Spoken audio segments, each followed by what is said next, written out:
नमो हरिहन्ताणं नमो सिद्धाणं नमो आयर्याणं नमो वज्रायाणं नमो लोये सवसाहुणं येषु पञ्चमकारो सवपावपणशिरो मङ्गलानं च सवेसिं धर्मं होयि मङ्गलम् नमो हरिहन्ताणं नमो सिद्धाणं नमो आयर्याणं नमो वसायाणं नमो लोये सवसाहुणं ईसो पंचमकारो सवपावपणाश्रो मङ्गलानं च सर्वेसिं धर्मं होयि मङ्गलम् नमो हरिहन्ताणं नमो सिद्धाणं नमो आयर्याणं नमो वसायाणं नमो लोये सवसाहुणं ईसो पंचमकारो सवपावपणाश्रो मङ्गलानं च सर्वेसिं धर्मं होयि मङ्गलम् અધોલોક ઉદ્વલોક તીર્છાલોકમાં રહેલા દરેકે દરેક ત્રસ જીવ સ્થાવર જીવને સુખ મળે સાતા મળે સમાધિ મળે જલ્દી જલ્દી બધા જીવ મોક્ષે જાય એવી પ્રાર્થના બધા શાતામાં છો ચલો વર્ગની દેવગુરુ ભાષા તમે સાકામાં દેવગુરુ પસાય તમે સાતામાં દેવગુરુ પસાય ચલો થોડું રિવિઝન કરીશું લાસ્ટ ટાઈમ આપણે જોયું હતું નવ તત્વ અને એમાં પહેલી ગાથામાં શું લખ્યું નવ તત્વના નામ લખ્યા કે ભાઈ આ નવ તત્વો છે ત્યારે પારુલબેને પૂછ્યું હતું કે તત્વ એટલે શું તો જેટલા લોકો જોઈન છો તે લખવાની શરૂઆત કરો ત્યાં સુધી બીજા જોડાશે બરાબર તત્વ માટે લખો બે શબ્દથી બનેલો છે પહેલો શબ્દ છે તત તત તમે હિન્દીમાં લખી શકો અને પાછળનો ત છે તે ખોડો લખવાનો ખોડો એટલે એને આમ હલનતા આવે અધૂરો આપણે કહીએ ને અધૂરો શબ્દ એવી રીતે તત અને બીજો શબ્દ છે ત્વ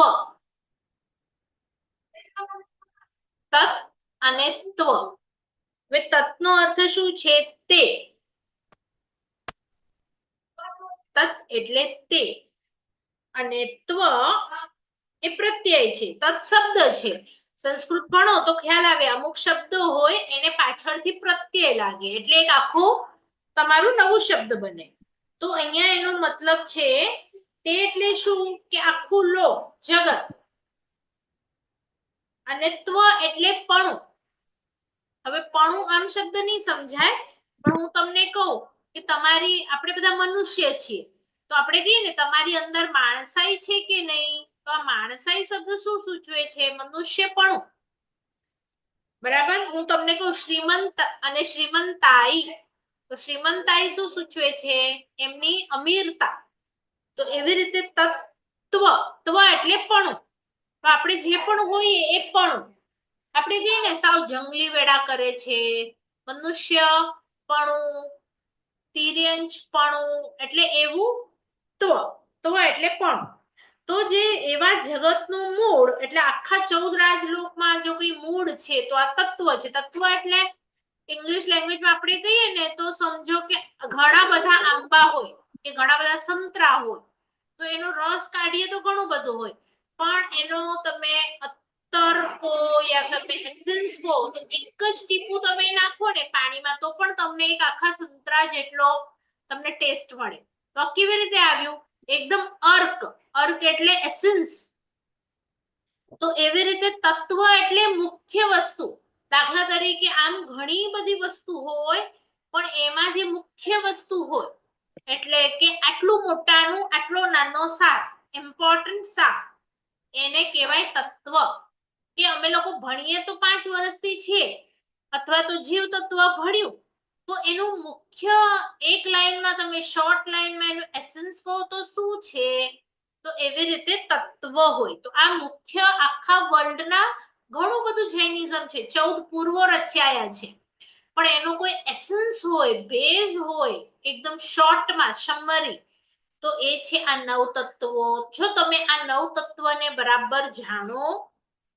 પ્રભુને પણ કહેતા કહેતા આખી જિંદગી લાગી ભલે ચલો વીર પ્રભુનું આયુષ્ય નાનું કે 30 વર્ષ પણ તમે જો સિમંદર સ્વામી ઋષભદેવ ભગવાન કેટલું મોટું આયુષ્ય અને આખા આયુષ્ય દરમિયાન જો દેશના આપશે કે કંઈક સમજણ આપશે આપણને મોક્ષ લગતી તો એ નવ તત્વની જ આપશે. એટલે તમે જુઓ નવ તત્વ જાણવા કે શીખવા કેટલા ઇમ્પોર્ટન્ટ છે. પણ આમ નાની નાની તત્વની લાઈનો આ ગાથામાં આવી જશે, પણ વિસ્તૃત વિવેચન ઘણું બધું હોય તત્વમાં. એટલે આપણે જોઈશું આ નવ તત્વને ડિટેલમાં, કે જે તત્વને આપણે થોડું સમજવાની કોશિશ કરી હતી ગયા ક્લાસમાં પણ. એમાં આપણે શું જોયું હતું? પહેલા ગાથામાં બધાના નવના નામ જોયા. બીજી ગાથામાં આપણે શું જોયું? બધાના ભેદો, કે ભાઈ ભેદ કેટલા છે. તો બધાના કોઈકના 14 છે, કોઈકના 42 છે, 82 છે, પણ હમણાં તમને યાદ નહીં રહે. તો જ્યારે આપણા નવ તત્વો પૂરા થશે ત્યારે બાય ડિફોલ્ટ તમને આ ગાથા યાદ રહી જશે. એટલે આપણે હમણાં નથી લેતા. પછી ત્રીજી ગાથામાં આપણે શું જોયું? કે જીવો તો ઘણા બધા છે અને તમને જોઈએ એટલા તમે એના ભાગ પાડી શકો છો. એક પ્રકારે પણ પાડી શકો, બે પ્રકારે પણ પાડી શકો, 3, 4, 5, 6. આપણે જીવ વિચારમાં તો 563 ભેદ પાડેલા, બરાબર. અને અહીંયા આપણે કેટલાક પાડવાના છે? તો તમને અહીંયા કે છે કે 14 ભાગ પાડીશું. તો એ 14 ભાગ કયા છે? તો એ કે છે, આપણે કોઈને યાદ છે આપણે રિવિઝન કરેલું કે એકેન્દ્રિયના 2 ભાગ કરવાના, પંચેન્દ્રિયના 2 ભાગ કરવાના, અને 2, 3 અને 4. તો એકેન્દ્રિયમાં કયા 2 ભાગ આવે? તો કે છે સૂક્ષ્મ અને બાહ્ય. પછી 2 ઇન્દ્રિય જીવો, તેન્દ્રિય અને ચૌરિન્દ્રિય. અને પછી પંચેન્દ્રિયમાં 2 ભાગ પાડવાના, સંઘની અને અસંઘની, મનવાળા અને મન વગરના. તો એમ 7 ભેદ પડે. તો 7 ભેદના પર્યાપ્તા અને 7 ભેદના અપર્યાપ્તા, બરાબર. તો એમ 14 ભાગ થાય. આ ભાગો પણ આપણે લાસ્ટ ટાઈમ જોયા હતા. જ્યારે તમે ડિટેલ ભણો અથવા તો જ્યારે તમે દંડક ભણશો ત્યારે ઇન્દ્રિયને પણ ડિટેલમાં ભણશો. એટલે કે ઇન્દ્રિય નામ કેમ પડ્યું? કોઈને ખ્યાલ છે ઇન્દ્રિય નામ કેમ પડ્યું? 5 ઇન્દ્રિય છે એનું નામ ઇન્દ્રિય કેમ પડ્યું? કોઈ પણ નામ જૈન શાસનમાં વિધાઉટ મીનિંગ નથી. તો 5 ઇન્દ્રિય છે એમનું નામ આપણે કહીએ ને, આ 1 ઇન્દ્રિય વાળા છે, આ 2 ઇન્દ્રિય વાળા છે. તો કેવી રીતે નામ પડ્યું છે? નથી આવ્યું કેમ વ્યાખ્યાનમાં સાંભળવામાં? તો લખવું હોય શોર્ટમાં તો લખી લો, ઇન્દ્ર એટલે આત્મા. ઇન્દ્ર મેઇન. તમે જે દેવલોકનો ઇન્દ્ર સમજો છો એ પણ દેવલોકનો મેઇન વ્યક્તિ છે, એટલે આપણે એને ઇન્દ્ર કહીએ છીએ. પણ આપણા બોડીમાં મેઇન કોણ છે? તો કે આત્મા, એટલે એને ઇન્દ્ર કહેવાય. અને ઇન્દ્રના જે આપણે કહીએ ને કે રાજા આવે તો એનાથી પહેલા એની સિક્યુરિટી આવે, તો ખબર પડે કે પાછળ રાજા આવે છે.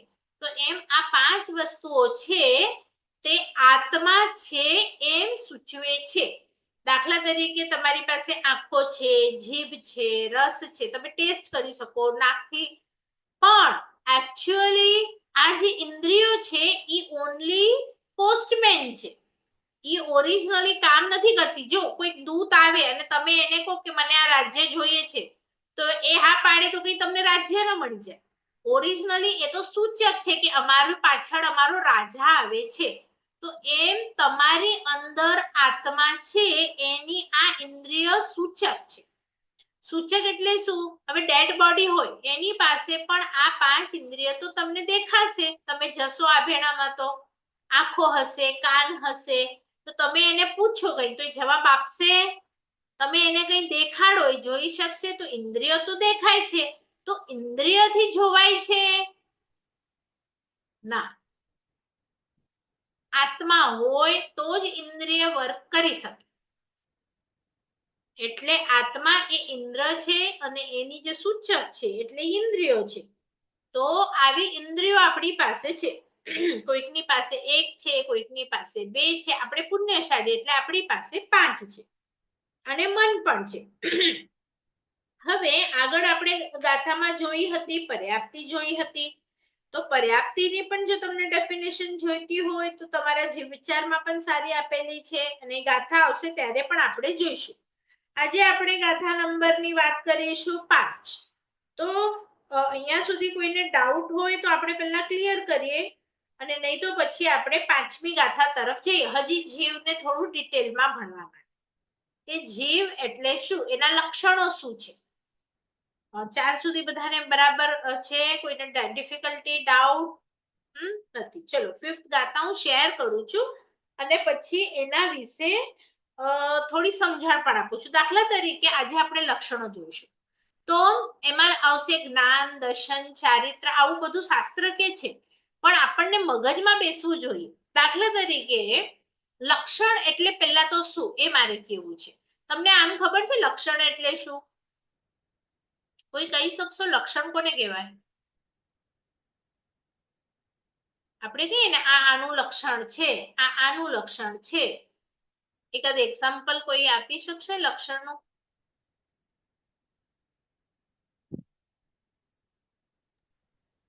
બેન લક્ષણ એટલે ગુણ કહેવાય. ગુણ. અચ્છા, ગુણ, હા. તો ગુણો તો આપણે હમણાં ભણી રહ્યા છીએ કે જીવોના ગુણ એટલે શું. દાખલા તરીકે સોનું હોય કે તો એનો ગુણ શું હોય? ચમક. ચમક. બરાબર. તો લક્ષણ અને ગુણમાં હવે શું ફરક છે? તો ચમક એટલે ચાંદીમાં પણ હોય ને હીરામાં પણ હોય, ભલે અલગ અલગ હોય પણ ચમક તો બધામાં જ છે. તો પછી તમને કેવી રીતે ખબર પડે? લક્ષણ એટલે માત્ર એમાં જ હોય. દાખલા તરીકે પશુ કહો, હું તમને કહું પશુ કોને કહેવાય, તો તમે કહેશો 4 પગ વાળા હોય ને પશુ હોય. અથવા હું તમને પૂછું સિંહ કોને કહેવાય કે બકરી કોને કહેવાય, તો તમે આ હવે જવાબ આપો કે એનું લક્ષણ 4 પગ છે, તો બધા પશુઓના 4 પગ છે. તો પછી એ ગુણ તો છે એમનો 4 પગનો, તો એ લક્ષણ એનું કેવાશે? લક્ષણ એટલે માત્ર એની અંદર જ હોય, બીજા કોઈની અંદર ના હોય. ખ્યાલ આવ્યું લક્ષણ એટલે શું? દાખલા તરીકે હું તમને કહું કે કેસ વાળી હોય સિંહની, તો તમે 10 પ્રાણી હોય જંગલમાં, તો તમે સિંહની કેસવાળી ખાલી સિંહમાં જ જોવા મળશે, કે બીજે ક્યાંય જોવા નહીં મળે. તો એને શું કહેવાય? બાકી તમે પગ 4 છે અથવા તમે કો સિંગડા હોય, તો આવું કો લક્ષણ. તો સિંગડા હોય ગાય ને ભેંસ ને ઘણા બધા ને બકરી ને, તો એનાથી તમે કેવી રીતે ઓળખી શકો? પછી બધાના સિંગડા અલગ અલગ પણ હોય તો ખરા ને બધાને, એટલે ઈ લક્ષણમાં ના આવે પછી. બરાબર. એ માત્ર એની અંદર જ હોય તો જ એને લક્ષણ કહેવાય. આટલું પેલા બધાને બેઠું મગજમાં કે ગુણ કેવી રીતે અલગ, લક્ષણ કેવી રીતે અલગ. ગુણ છે ને ઘણા બધામાં હોય, એની જ લક્ષણ એટલે માત્ર એક એની અંદર જ હોય. આટલું બેઠું. એટલે આ જે આપણે ગાથા કરવા જઈ રહ્યા છે ને, એમાં શું સમજાવવા માંગે છે કે આ જગત છે જે તમારી આંખની સામે છે, એ 6 વસ્તુથી બનેલું છે. એને જૈનિઝમમાં કહેવાય ષડ દ્રવ્ય. ષડ એટલે 6, ષટકોણનો ષ, ષડ દ્રવ્ય, 6 દ્રવ્યથી બનેલું છે. તો કોઈને ખ્યાલ છે કયા કયા દ્રવ્યોથી બનેલું છે આ જગત?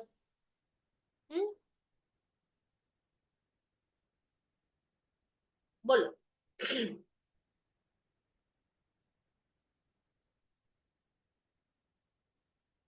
બેન હવા, પાણી. એ તો એ નથી, દ્રવ્ય નથી. અચ્છા, એ જૈનિક ના આવે. તો વસ્તુઓ થઈ, એવી તો તમે વસ્તુઓ કાઉન્ટ કરશો તો દુનિયામાં ઘણી બધી છે. અચ્છા, ઓકે.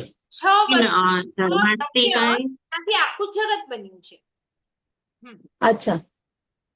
હા બેન, ધર્માસ્તી કાય, હમ અધર્માસ્તી કાય, હમ આકાશાસ્તી કાય, હમ જીવાસ્તી કાય, હમ ઉદ્ગલાસ્તી કાય હમ અને કાળ. જોઈને બોલ્યા કે મોઢે? મોઢે બોલી બેન. સરસ. એટલે આ જૈનિઝમ કે છે કે આ 6 વસ્તુઓ છે. હવે તમને એમ થશે અમારું સાયન્સ તો આવું શીખવાડતું નથી, અને સાયન્સ પાસે છે ને લો હતું એ ગ્રેવિટેશન નું, તો ઈ કે છે એ લોકો તો એ ગોતી એપલ નીચે પડ્યું એટલે એટલા ખુશ થઈ ગયા ને કે અમે કોઈક નવી એનર્જી ગોતી. હવે જો ઈ જ એનર્જી એક કામ કરતી હોય, તો પછી તમે જ્યારે બોલ ઉપર ફેંકો ત્યારે જવું જ ન જોઈએ. એને જો ગ્રેવિટેશન ટ્રેક કરે ને તો ઉપર ન જવું જોઈએ, પછી એ નીચે આવે છે, પણ પહેલા તો ઉપર જાય છે કે નહીં? તો જો ગ્રેવિટેશનલ લો હોય તો એ ઉપર કેવી રીતે જાય? તમે બલૂન ને છોડો તો ઉપર જાય કે નીચે આવે? ઉપર જાય. તો ત્યાં કેમ પછી એ ફોર્સ નથી લાગતો? એટલે આપણું જૈનિઝમ કેવળ જ્ઞાનથી જોવાયેલું છે અને એ કે છે એમાં ઘણી બધી વસ્તુઓ છે, આ ખાલી નીચે પડે એટલું નહીં. એક એવી એનર્જી છે જેનું નામ છે ધર્માસ્તિકા. હવે ધર્માસ્તિકા એટલે શું? કે આ એક હમણાં તમે એવી શક્તિ સમજો કે જે આપણે જીવ હોઈએ કે કોઈક જડ વસ્તુ હોય, એ બંનેને જ્યારે ચાલવું હોય, ગતિ કરવી હોય, એમાં હેલ્પ કરે. એક એવી એનર્જી કે મને હમણાં અહીંયાથી પાર્લા આવવું હોય તો એ મને હેલ્પ કરે ચાલવામાં. અને જડ વસ્તુને તમે ફેંકો તો એ અહીંયાથી ત્યાં ગઈ તો કેવી રીતે ગઈ? તો એક એવું એનર્જી છે આ લોકમાં કે જેને જવું હોય તો એને હેલ્પ કરે. એનું નામ છે ધર્માસ્તિકા. એનું કઈ ધર્મ સાથે રિલેટેડ નથી, પણ એનું નામ છે ધર્માસ્તિકા. પછી કેવી રીતે છૂટું પાડવાનું ધર્મ અસ્તિકાય એ અલગ વસ્તુ છે. અસ્થિ એટલે આમ સમૂહ, અને એ પછી આપણે જોશું. અને અધર્માસ્તિકાય જે બીજું દ્રવ્ય છે એનું કામ છે, જો આપણને હું પાર્લા આવી ગઈ અને પછી માત્ર આ જ એનર્જી હોય તો મને ચાલવું જ પડે. હવે પાર્લા આવી ગયું તો મને સ્ટોપ કરવું પડે કે ચાલવું જ પડે? તો એક બીજી એનર્જી છે, જ્યારે આપણને સ્ટોપ થવું હોય છે ત્યારે ઈ એનર્જી કામ કરે છે. તો એનું નામ અધર્માસ્તિકાય છે. એટલે ઈ જીવ હોય કે જડ હોય, એને જ્યારે રૂકવું હોય, સ્ટોપ થવું હોય, ઉભા રહેવું હોય, ત્યારે અધર્માસ્તિકાય એનર્જી કામ કરે છે. એટલે એ પણ એક દ્રવ્ય છે. બરાબર? આટલી મશીનરી ચાલે છે દુનિયામાં, ત્યારે તમને ખ્યાલ આવવો જોઈએ કે ઈ પોતાની મેળે નથી ચાલતી, એને ધર્માસ્તિકાય હેલ્પ કરી રહ્યું છે.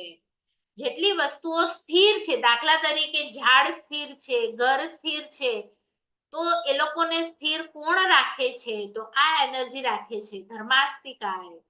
ખ્યાલ આવ્યું બધાને?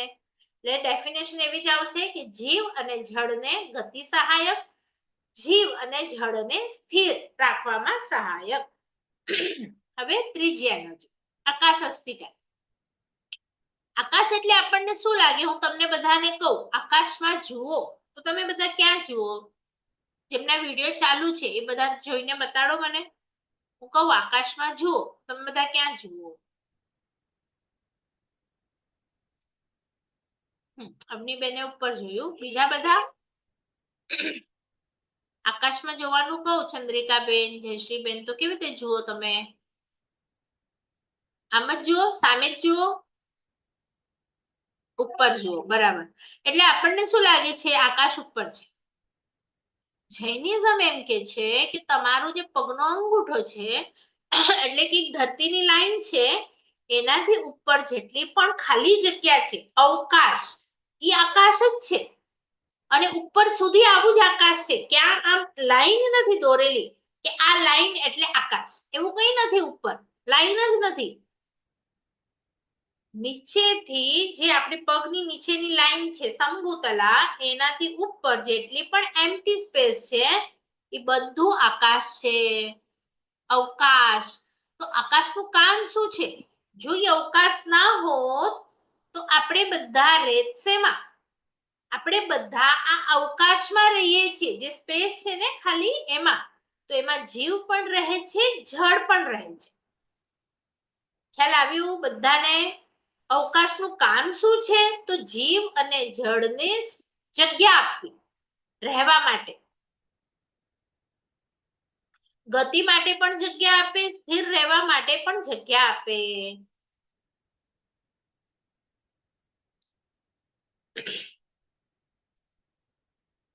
આપણો એક ડબ્બો હોય ટ્રેનનો, એ ફૂલ થઈ જાય તો આપણે શું કહીએ? હવે અંદર જગ્યા નથી, કહીએ ને?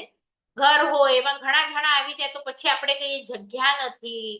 તો એમ આ આખી 14 રાજલોક છે, એમાં જેટલું પણ મોટું છે એ બધું અવકાશ હતું, ખાલી હતું. એ આપણને બધાને સ્પેસ આપે છે, જીવ હોય કે જળ. તો આ પણ એક જૈનિઝમના હિસાબે દ્રવ્ય છે. તો આપણે કયા કયા દ્રવ્ય શીખ્યા? ધર્માસ્તિકાય, અધર્માસ્તિકાય, આકાશાસ્તિકાય. બરાબર? 3 બધાને ખ્યાલ આવ્યા? જશું ચોથા ઉપર. ચોથું છે કાળ. કાળ એટલે શું? સમય. હવે આ કેવી રીતે કામ કરે છે 6 દ્રવ્યમાં? દાખલા તરીકે તમે એક રૂમમાં એક સરસ નવી ચીજ લઈ અને મૂકી દો. એક કપડું હોય કે કોઈક વસ્તુ હોય અને પછી એને રૂમને 100-200 વર્ષ સુધી ખોલવાનું નહીં. તો આપણે તો નવી ની નવી લીધી છે, પણ 100-200 વર્ષ થઈ જાય પછી તમે ખોલો તો એ એવી જ નવી હોય કે એને કંઈક જૂની થઈ ગઈ હોય, તમે એને વાપરી પણ નથી, ટચ પણ નથી કરી, તો પણ તમે પોતાને જુઓ, 50 વર્ષ જેના થઈ ગયા છે, તમે જન્મ્યા હતા ત્યારે તમે આવા જ હતા. કોઈ પણ એક ઘરની વસ્તુ લઈ લો કે તમે જે 10 વર્ષ પહેલા લીધી હોય, 20-25 વર્ષ પહેલાની હોય, તો એવી જ છે કે કંઈક એમાં ચેન્જ આવ્યું છે. તો એ વસ્તુઓમાં ચેન્જ કેવી રીતે આવ્યું? તમે ઘર જોશો તો જૂના થઈ જશે, બિલ્ડિંગ જૂની થઈ જશે, ખુરશી, કપડા બધું જૂનું થઈ જશે. તો આ બધા ઉપર એક કાળ કામ કરે છે. કાળ. કાળની અસર જીવ ઉપર પણ છે અને જળ વસ્તુઓ ઉપર પણ છે. એના કારણે આપણે મોટા મોટા દેખાઈએ, થઈએ, વસ્તુઓ જૂની જૂની થાય. ખ્યાલ આવે છે બધાને? તો કાળ પણ એક દ્રવ્ય છે. બરાબર. પછી મુખ્ય બે હવે ભાગ આવશે. એક છે જીવાસ્તિકાય, એક છે પૂદગલાસ્તિકાય. કાળમાં અસ્તિકાય નહીં લગાડવાનું, ખાલી કાળ જ. બીજા બધાને અસ્તિકાય શબ્દ લાગશે. તો હવે આવીએ જીવાસ્તિકાય. તો પ્રભુ કહે છે કે આ જગતમાં જીવો પણ છે અને આ જગતમાં પૂદગલો પણ છે. બે વસ્તુઓ બતાડી. તો આમ ટોટલ 6 વસ્તુઓથી દુનિયા છે. હવે તમે જ્યાં જ્યાં નજર કરશો ત્યાં ત્યાં તમને કાં તો જીવ દેખાશે, એટલે કે આપણે જીવો, અને પછી તમને જીવ નહીં હશે ના. તો જ્યાં જીવ નહીં હશે ત્યાં જળ દેખાશે. તમારા રૂમમાં જો જીવ હશે, તમે અને જળો પણ હશે, બધું બરાબર. આખી દુનિયામાં જ્યાં નજર કરશો ત્યાં જીવ અને જળ. તો જળ એટલે પૂદગલાસ્તિકાય લેવાનું છે, પૂદગલ થી બનેલું. બરાબર. પૂદગલ થી બનેલું. હવે પૂદ અને ગલ એટલે શું? તો આવશે. જીવની પણ આપણે વ્યાખ્યા કરીશું, પૂદગલની પણ આપણે વ્યાખ્યા કરીશું કે પૂદ અને ગલ બે વસ્તુથી બનેલું છે. એટલે કે પૂરણ. પૂદ એટલે પૂરણ, પૂરણ એટલે એડ થવું, અને ગલ એટલે ઘડવું, ઓછું થવું. તો કોઈ પણ વસ્તુ હોય જેમાં આપણે એડ પણ કરી શકીએ અથવા એમાંથી કંઈક કાઢી શકીએ તો એને પૂદગલ કહેવાય. દાખલા તરીકે એક વસ્તુ છે, એમાં મારે કંઈક એડ કરવું છે, તો હું એડ કરું તો પણ પૂરણ, અને એમાંથી કંઈક કાઢી લઉં તો એને કહેવાય ગલન. એક વસ્તુ એને તમે તોડો તો તમે શું કર્યું? એક પાર્ટ એનો કાઢી નાખ્યો તોડીને, તો એ પૂદગલ છે. એટલે જેમાં એડ થાય અને જેમાંથી કંઈક નીકળે એને પૂદગલ કહેવાય. હવે તમને થશે આવું બધું કેમ નવતત્વમાં મૂક્યું, અથવા કેમ અમને કઈ સમજાતું નથી? તો અહીંયા લક્ષણો બતાવશે કે જીવના લક્ષણ શું છે અને પૂદગલના લક્ષણો શું છે. તો જીવના લક્ષણમાં એવું આવશે કે ઈ અરૂપી છે, અને પૂદગલના લક્ષણમાં આવશે કે રૂપી છે. તો આપણી જે અનંત કાળથી ખોટી માન્યતાઓ હતી કે હું છું આ, એ તમારી તૂટે. કે અહીંયા તો જીવને અરૂપી કહે છે અને હું તો મને મિરરમાં જોઈ શકું છું, રૂપી દેખાઉં છું, તો એકચ્યુઅલી હું શું છું? અહીંયા જે જીવના લક્ષણો આવશે એ હું છું, કે અહીંયા જે પૂદગલના લક્ષણો આવે છે એ હું છું? પૂદગલમાં આવશે એનું વર્ણ છે, એનું ગંધ છે, એનો રસ છે, એનો સ્પર્શ છે. તો તમારું આ જે છે એનો કલર છે, વર્ણ છે, એમાંથી એક સ્મેલ પણ આવે છે, ગંધ આવે છે, એનો એક ટેસ્ટ પણ છે. તમે ટેસ્ટ કરશો તો ટેસ્ટ પણ આવશે. એનો એક સુવાળો અથવા ખરબચડો સ્પર્શ પણ છે. તો તો આ લક્ષણો તો પૂદગલના બતાડ્યા અને પૂદગલ એટલે તો જળ બતાડ્યું કે 6 દ્રવ્યો છે એમાંથી માત્ર જીવ છે એમાં જ ચેતન છે અને બીજું છે જે જળ છે એ તો એમાં ચેતન નથી, એમાં વર્ણગંધ રસ સ્પર્શ છે. તો આ દેખાય છે એ હું નથી, કારણ કે ડેડ બોડીમાં પણ આ વસ્તુઓ એનો કલર દેખાય છે, એનો વર્ણ ગંધ રસ સ્પર્શ હોય છે. પણ આપણે બેઠા હોઈએ છીએ છતાંય અરૂપી જે હતું ને એ જીવ તત્વ હતું અને એ ઉડી ગયું, એટલે આપણે કહીએ છીએ કે આ હવે નથી રહ્યા. બરાબર? તો કંઈક બેસે છે મગજમાં જીવ તત્વ અને જળ તત્વનું કે આપણે ચેતન તત્વ છીએ. તો પછી હવે આગળ આવશે કે મને ખબર નથી પડતી. હવે જો એક ડીશમાં કોઈક નવી નવી કુકિંગમાં આવે ને રસોડામાં, તો બંને ડબ્બીઓ સરખી હોય, વ્હાઈટ પાવડર જ હોય, તો આપણે એને ખબર જ ન પડે જોઈને કે શું છે. તો એને શું કરશે? ચાખશે. બરાબર? તો એને ખબર પડશે કે સાકર છે કે મીઠું છે. તો કેવી રીતે ખબર પડી એને સાકર અને મીઠાની? કોઈ એને કીધું તો નથી, પણ એનો ટેસ્ટ કે જે મને ખબર છે કે આ વસ્તુનો ટેસ્ટ આવો હોય ને આનો ટેસ્ટ આવો હોય, એટલે આ સાકર છે ને આ મીઠું છે. બરાબર? તો એવી રીતે મને ખબર પડી કે ભાઈ હું કોણ છું, મારો પ્રોપર્ટી શું છે.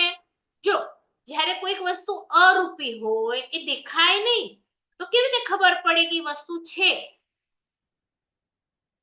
તો જૈનિઝમ આપણને કહે છે કે આત્મા અરૂપી છે, પણ તે છતાં અમુક એવી વસ્તુઓ છે જે અમે કહીએ કે જીવના આ લક્ષણો છે. તો દાખલા તરીકે તમે હમણાં જીવિત છો, તો તમારી પાસે જ્ઞાન છે કે હું અહીંયા રહું છું, મારું નામ આ છે, અમારા આ ભગવાન છે, મારું ગામ આ છે. પણ આજ હમણાં તમે ડેડ થઈ જાઓ અને તમે ડેડ થઈ ગયા અને પછી આ વસ્તુ પૂછું તમને કે ભાઈ તમારું નામ શું છે, તો તમે કહી શકશો? એ ડેડ બોડી પોતાનું નામ ગામ કહી શકશે? તો એની પાસે મને જીભ તો દેખાય છે, આંખ પણ દેખાય છે, એના પાસે કાન પણ દેખાય છે. તો એનો અર્થ કે હમણાં એની પાસે એનું જ્ઞાન નથી. એની પાસે જેટલું, તમે ડોક્ટર હો, તમે સીએ હો, તમે આટલું ભણ્યા છો, એક વખત તમારો આત્મા ગયો, હવે ડેડ બોડીને ખબર પડશે કેવી રીતે ઓપરેશન કરવાનું, કેસ લડવાનું. હાથ તો છે એની પાસે, એટલે એનો જ્ઞાન એની પાસે નથી. તો જ્ઞાન ગયું ક્યાં? તો કે છે કે જ્ઞાન આત્મામાં છે, અને આત્મા જ્યાં જાય ત્યાં જ્ઞાન લઈને જાય, એટલે જ્ઞાન એનું લક્ષણ છે. પછી અમુક એની સમજણો, દાખલા તરીકે હું એવું માનું કે આ લોકો આવા, પૈસો સારો, સંસાર સારો કે આ ખરાબ, એ જે મારી માન્યતા છે, એવી ડેડ બોડીની કોઈ માન્યતા હશે? એટલે એની પાસે દર્શન પણ નથી. જે જીવ, આપણી પાસે જ્ઞાન છે, દર્શન છે, તમારી પાસે ચારિત્ર છે, હમણાં તમારી પાસે આત્માની શક્તિ છે, વીર્ય છે, તમે તપ કરી શકો છો, આ વસ્તુઓ ડેડ બોડી કરી શકશે નહીં. તો એનો અર્થ થયો કે આ બધા એના લક્ષણો છે. હવે આ લક્ષણો આપણે જે બીજા 6 નામ જોયા, 5 નામ, એમાં આપણે જોઈએ તો જળ પાસે તમે જાઓ, તમારા રૂમમાં ઘણું બધું જળ છે, એને પૂછો, એ તમને કોઈ જવાબ આપશે? એની પાસે જ્ઞાન છે? તમે પછી કમ્પ્યુટર ને લેપટોપ લો ને, તો એમાં આપણે જ ફીડ કર્યું છે અને એનો એ રિપ્લાય કરે છે. એનું પાસે પોતાનું પર્સનલી જ્ઞાન છે. એટલે એને લક્ષણ શા માટે કીધું કે આ જે 6 દ્રવ્યથી જગત બનેલું છે, એમાં આ લક્ષણો માત્ર જીવ પાસે હશે. ખ્યાલ આવ્યું? એટલે તમે પણ હવે તમને છૂટા કરી શકો છો કે આ જે મારી બોડી દેખાય છે હમણાં મને મિરરમાં, એ હું નથી. એની અંદર એક આત્મ તત્વ છે જે અરૂપી છે, જે મારું જ્ઞાન છે, મારું દર્શન છે, મારું ચારિત્ર છે, મારા ગુણો છે, ઈ હું છું અને એ ગુણો તમારી પાસે ચારે ચાર ગતિમાં રહેવાના છે. તમારાથી કોઈ એને છૂટા ન કરી શકે. ક્યારે તમારું જ્ઞાન તમારાથી અલગ ન થાય, તમારું દર્શન તમારાથી અલગ ન થાય, તમારી આત્માની શક્તિઓ તમારાથી અલગ ન થાય. તમે કોઈ પણ ભાવમાં જાઓ, જ્ઞાન ઓછું ને વધુ થઈ શકે, પણ જ્ઞાન તો હોય ને હોય, સમજણ તો હોય ને હોય. તમે કીડી પાસે બી જશો ને અને આમ હાથ રાખશો ને તો એ પોતાનો રસ્તો ફરાવી નાખશે. તો એની પાસે એટલી સમજણ છે કે નહીં, એટલું જ્ઞાન છે કે નહીં, અને મને કાલે સાકર મને મળશે એટલું ને આ ખાવું ને આ ન ખાવું એટલું એનું પણ તપ અને ચારિત્ર છે કે નહીં. પણ કીડીને તમે પાછું બોડી જોશો તો નહીં, એની અંદર રહેલો આત્મા. હવે આ આત્મા કેવો છે? નિગોદના જે જીવો આપણે સૂક્ષ્મ કીધા, એ સૂક્ષ્મ જીવો. અને હવે આગળ તમે જીવ વિચારમાં જોયું ને કે કોઈની કેટલી મોટી મોટી હાઈટો છે, તો એ બંનેમાં આત્મ પ્રદેશો તો સરખા જ છે. તો તમે વિચારો કે એમાં કેટલા બધા આત્મ પ્રદેશો, અને જે સૂક્ષ્મ જીવ છે એમાં પણ એટલા જ આત્મ પ્રદેશો. તો આ આત્મ પ્રદેશોની ઇલાસ્ટિસિટી શું હશે કે એને મોટું કરવું હોય તો 14 રાજલોક જેટલું મોટું થાય, અને નાનું કરવું હોય તો આટલું નાનું થાય. એવી આપણી પાસે આપણા મનુષ્યોએ બનાવેલી કોઈ વસ્તુ ખરી કે જેમાં આવી કેપેસિટી હોય? તમે કીડી બનો તો તમારા આત્મા જે આટલો મોટો હમણાં દેખાય છે 5 ફૂટનો, એ આટલું થઈ જશે, અને એનાથી મોટો નિગોદમાં જશો તો હજી એનાથી કોમ્પેક્ટ થઈ જશે. પણ એમાં એક આંકડો આત્મ પ્રદેશોનો પ્રભુ કહે છે, એક આંકડો ઓછો થશે નહીં. એટલે આપણી પાસે જે આપણે કિંમતી વસ્તુઓ લઈને બેઠા છીએ એની વેલ્યુ નથી. એટલે આપણને નવલખા હારની વેલ્યુ, આપણને ઓડી ગાડીની વેલ્યુ, મોટો બંગલો હોય એની વેલ્યુ, પણ એના કરતા કઈક કિંમતી જ્ઞાન જે આપણી પાસે છે, જે લબ્ધિઓ આપણી પાસે છે. આપણા જેવા મહાત્મા જે કેવળ જ્ઞાન પામ્યા, અહીંયા બેસીને 3 લોકને જોઈ શકે, નીચે કેટલા દેવો, નીચે કેટલા નારકીઓ, નીચે કેટલા, ઉપર કેટલા દેવો, ક્યાં દેરાસરો, કેવળ જ્ઞાનથી જોઈ શકે. તો એ પોતે જતા નથી, તો આત્મામાં શક્તિ કેટલી કે અહીંયા બેઠા બેઠા એ બધું જોઈ શકે. આત્મામાં કર્મ બાંધવાની પણ શક્તિ છે, કર્મને તોડવાની પણ શક્તિ છે. તમારે એની કઈ શક્તિનો ઉપયોગ કરવો છે? આ સમજવાની શક્તિ પણ છે, પણ ભવ આ જ છે. કારણ કે આવું જ હું સમજાવીશ, પણ તો જો તમે તિર્યંચમાં હશો કે નારકીમાં હશો, સમજી શકશો આ બધું? તો આ શક્તિનો ઉપયોગ મેક્સિમમ આપણે આ ભણવા માટે કરવાનો છે કે કર્મને કેવી રીતે તોડવું. અને 4 ભવનું કામ હમણાં જ કરવાનું છે, એક ભવમાં. બીજા ભવોનું કામ હમણાં જ કરવાનું છે. એટલે આપણે કેટલા બિઝી થઈ જઈએ પછી. ખ્યાલ આવ્યું? એટલે આ વસ્તુઓ ખાલી અહીંયા જ સમજાશે. એટલે આ જ્ઞાન દર્શન ચારિત્ર એ હું છું, આજથી તમારે રોજ ભેદ પાડવાનો. આ શરીર હું નથી, તો પછી મારી જે પ્રોપર્ટી છે જ્ઞાન દર્શન ચારિત્ર ને, એને એટલી વધારું કે બીજા ભાવમાં હું જાઉં ને તો ત્યાં મને કોઈ તકલીફ ન પડે. દાખલા તરીકે તમે દેશ છોડીને કાલે અમેરિકા જશો, કોઈ ઓસ્ટ્રેલિયા જાય, પણ અહીંયા જ તમારી પાસે અબજો રૂપિયા હોય તો તમને ત્યાં કોઈ ચિંતા ખરી? પણ અહીંયા જ તમારી પાસે રૂપિયો ન હોય તો ત્યાં જઈને શું કરશો તમે? નોકરી જ કરવી પડે કે નહીં? તો એવી રીતે આ ભાવમાં એટલું જ્ઞાન લઈ લો કે તમે નેક્સ્ટ ભાવમાં જ્યાં જાઓ ત્યાં તમારી પાસે જ્ઞાન તો ઓલરેડી હોય જ એટલું બધું કે તમારે શું મોક્ષ કેવી રીતે મેળવવું એ એક ભાવમાં તમારું કામ થઈ જાય. હમણાં મોક્ષ ખુલ્લો નથી, પણ મોક્ષનું જ્ઞાન તો અવેલેબલ છે કે નહીં? તો અહીંયાના રૂપિયા કમાઓ, ત્યાં જશો તો કન્વર્ટ થઈ જશે કે નહીં? ઇન્ડિયામાંથી તમે ત્યાં રૂપિયા લઈને જશો તો ડોલરમાં, પાઉન્ડમાં કરન્સી ચેન્જ થઈ જાય કે ન થઈ જાય? તો તમે જે ભાવમાં જશો એ જ્ઞાન ચેન્જ થઈ જશે તમારું. દેવમાં જશો તો એવું જ્ઞાન મળશે. પણ હમણાં જ્ઞાની બનવાનો ચાન્સ છે તમને, અને તમારી પ્રોપર્ટી છે ને એને તમારે વધારવાની છે.